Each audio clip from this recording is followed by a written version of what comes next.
ಬೆಳಗಾವಿ ಮತ್ತೆ ಉತ್ತರ ಕರ್ನಾಟಕದ ಸಂವಾದ ಅಂತ ಹೇಳುವಾಗ ಇವರನ್ನು ಬಿಟ್ಟು ಮಾಡಿದ್ರೆ ಆ ಸಂವಾದಕ್ಕೆ ಒಂದು ಅರ್ಥಪೂರ್ಣವಾದ ಕಳೆ ಬರಲ್ಲ ಅಂತ ಅನ್ಸ್ಕೊಂಡಿದ್ವಿ. ಮಹಿಳೆಯಾಗಿ ಸಬಲೆಯಾಗಿದ್ದಾರೆ, ಹಲವು ರಾಜಕೀಯದಿಂದ ಹೊರತು ಕೂಡ ತನ್ನನ್ನು ತಾನು ಗುರುತಿಸಿಕೊಂಡಿದ್ದಾರೆ. ಇವತ್ತು ನಮ್ಮೊಂದಿಗೆ ಮಹಿಳಾ ಮತ್ತು ಮಕ್ಕಳ ಕಲ್ಯಾಣ ಇಲಾಖೆಯ ಸಚಿವೆ ಶ್ರೀಮತಿ ಲಕ್ಷ್ಮೀ ಹೆಬ್ಬಾಳ್ಕರ್ ಅವರು ನಮ್ಮೊಟ್ಟಿಗಿದ್ದಾರೆ. ಮೇಡಮ್, ಕಾರ್ಯಕ್ರಮಕ್ಕೆ ಸ್ವಾಗತ. ನಾನು ಹೇಳಿದಂಗೆ ಏಕೈಕ ಮಹಿಳಾ ಸಚಿವೆ, ಉತ್ತರ ಕರ್ನಾಟಕಕ್ಕೆ ಮತ್ತು ಬೆಳಗಾವಿಗೆ ಒಂದು ಹೆಮ್ಮೆಯಾಗಿದೆ. ಇವತ್ತು ನಿಮ್ಮ ಮುಂದೆ ಉತ್ತರ ಕರ್ನಾಟಕದ ಮತದಾರರು ಕೂತ್ಕೊಂಡಿದ್ದಾರೆ, ನಿಮ್ಮ ಜನರು ಕೂತ್ಕೊಂಡಿದ್ದಾರೆ.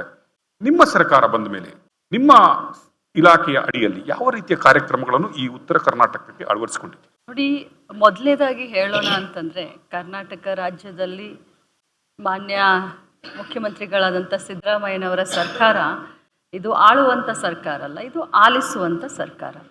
ನಾವು ದಕ್ಷಿಣ ಕರ್ನಾಟಕ, ಉತ್ತರ ಕರ್ನಾಟಕ, ನಾನು ಮುಂಚೆ ಸರ್ಕಾರದಲ್ಲಿ ಇರಲಿಲ್ಲ, ನಾನು ಕೂಡ ಒಬ್ಬ MLA ಆಗಿದೆ, ನಾನು ಕೂಡ ಇವರ ಥರ ಸಾಮಾನ್ಯ ಪ್ರಜೆ ಆಗಿದೆ. ಆವಾಗ ನಮಗೆಲ್ಲೋ ಅನಿಸ್ತಾ ಇತ್ತು ಸರ್ಕಾರದ ನೀತಿಗಳು, ಧೋರಣೆಗಳು, ಕಾರ್ಯಕ್ರಮಗಳು ಎಲ್ಲೋ ನಮ್ಮನ್ನ ದೂರ ಆಗ್ತಾ ಇದ್ದಾವೆ, ಹಿಂದುಳಿದ ವರ್ಗ ಆಗಿದೆ ಉತ್ತರ ಕರ್ನಾಟಕದ.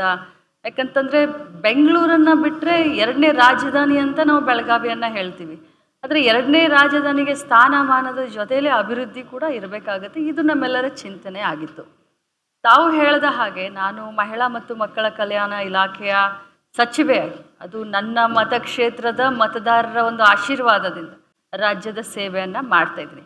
ನಮ್ಮ ಇಲಾಖೆ ಆಗಿರ್ಬೋದು ಅಥವಾ ನಮ್ಮ ಸರ್ಕಾರದ ನೀತಿಗಳೇ ಆಗಿರ್ಬೋದು, ಸಂಪೂರ್ಣ ಕರ್ನಾಟಕ ರಾಜ್ಯದ ಅಭಿವೃದ್ಧಿಗೆ, ಅಭಿವೃದ್ಧಿಗೆ ನಾವು ಶ್ರಮಿಸ್ತಾ ಇದ್ದೀವಿ. ಕಾರ್ಯಕ್ರಮವನ್ನು, ಯಾವುದೇ ಒಂದು ಕಾರ್ಯಕ್ರಮ ಸರ್ಕಾರದಿಂದ ನಾವು ಕೊಡಲಿ, ಇವತ್ತು ಗೃಹಲಕ್ಷ್ಮಿ ನನ್ನ ಇಲಾಖೆಯಿಂದ ರಾಜ್ಯದ ಮೂಲೆ ಮೂಲೆಯ ಮಹಿಳೆಯರಿಗೆ, ಮನೆ ಯಜಮಾನಿಗಳಿಗೆ ಸಹಾಯ ಆಗ್ತಾ ಇದೆ.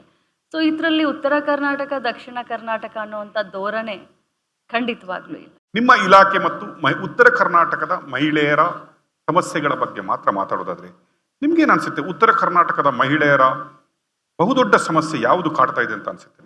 ಸಮಗ್ರ ಕರ್ನಾಟಕದ ಮಹಿಳೆಯರ ಸಮಸ್ಯೆ ಒಂದೇ, ದುಡಿಯುವ ಕೈಗೆ ದುಡಿಮೆ ಬೇಕು. ಆರೋಗ್ಯದ ಸಮಸ್ಯೆ ಇರಬಹುದು, ಅಥವಾ ಮಕ್ಕಳನ್ನು ಒಳ್ಳೆಯ ಪೌಷ್ಟಿಕಾಂಶದ ಜೊತೆ ಶಿಕ್ಷಣ ಒಳ್ಳೆಯ ಗುಣಮಟ್ಟದಿರಬೇಕು ಅನ್ನೋದಿರ್ಬೋದು.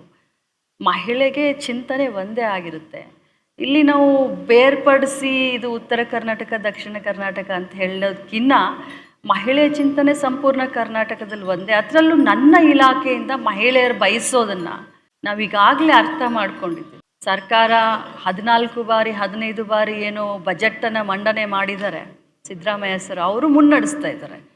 ಸೊ ನಮ್ಮ ಮಹಿಳೆಯರಿಗೆ ಏನು ಬೇಕು, ಏನು ಅನಾನುಕೂಲ ಆಗಿದೆ ಅನ್ನೋದನ್ನು ನಾವೀಗಾಗಲೇ ಅರ್ಥ ಮಾಡಿಕೊಂಡೇ ಈ ಸರ್ಕಾರದಿಂದ 5 ಗ್ಯಾರಂಟಿಗಳನ್ನು ತೆಗೆದುಕೊಂಡು ಬಂದಿದೆ. ಆ 5 ಗ್ಯಾರಂಟಿಗಳಿಂದ ಮಹಿಳೆಯ ಆರ್ಥಿಕ ಸಬಲೀಕರಣ ಒಂದೇ ನಮ್ಮ ಮುಖ್ಯ ಉದ್ದೇಶ, ಮುಖ್ಯ ಗುರಿ. ಸೊ ಈ ಸರ್ಕಾರದಿಂದ, ಪ್ರಸ್ತುತ ಇರುವಂಥ ಕರ್ನಾಟಕದ ಸರ್ಕಾರದಿಂದ ಎಲ್ಲರಿಗಿನ್ನ ಜಾಸ್ತಿ ಯಾರಿಗಾದರೂ ಸಮಾಜದಲ್ಲಿ ಸಹಾಯ ಆಗ್ತಾ ಇದೆ ಅಂದರೆ ಅದು ಮಹಿಳೆಯರು ಅಂತ ಹೆಮ್ಮೆಯಿಂದ ಹೇಳಲಿಕ್ಕೆ ಬೇಕು.